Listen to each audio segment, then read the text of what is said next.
Now we move into some other elements, things that we haven't covered so far but are important when you're looking at theater.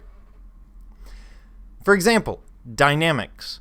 The plot must peak and relax to maintain the audience's interest over an hour and a half or 2 hour span. Now, we often hear, oh, this younger generation, they have no attention span. No, in evolutionary sense, humans do not have a long attention span. We didn't need one when we were wandering around the Paleolithic savanna. We needed an attention span long enough to hunt an animal and avoid saber-toothed tigers. So it's not something that we've evolved.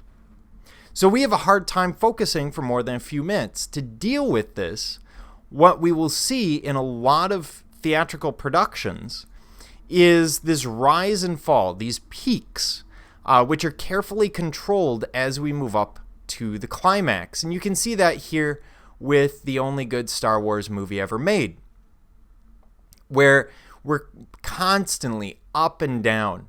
That way I can pay attention to Alderaan being destroyed, but Luke's training is fairly irrelevant. And then the Death Star is kind of important, but Obi-Wan isn't, etc. It just works for the way that our mind works. And then we have the actors. And the actor is a channel of communication between the playwright and the audience. Basically, it is the actor's job to give a physical reality to what's written in the script and that concept of character. Because remember, the concept of character is a psychology, not a person. It's how a person with certain traits will react in a certain situation. And the actor's single basic motivation is known as the superobjective.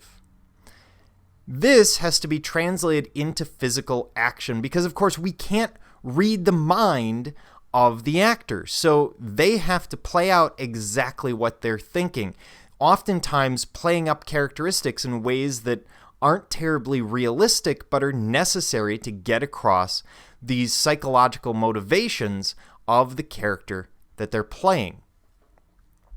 Then we have lifelikeness. So this is how realistic the setting is. Now, the realism of the set and the detail gives us an idea of how much we need to suspend reality. And we need cues for this because we wouldn't want, for example, again, Martians wandering into a living room. It just wouldn't make sense for us. And we can only suspend belief so much unless we have certain cues. The setting can provide that. So the setting can provide us with a location, or in some cases, with not only how much do we have to suspend reality, but how do we understand what's going on?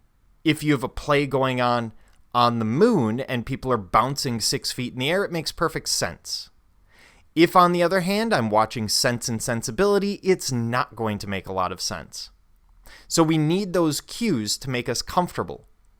Set designers will also reflect themselves through design and palette choices, just like we see with artists. And we do actually have people who are fans of theater who will pursue specific set designers because they really like their work.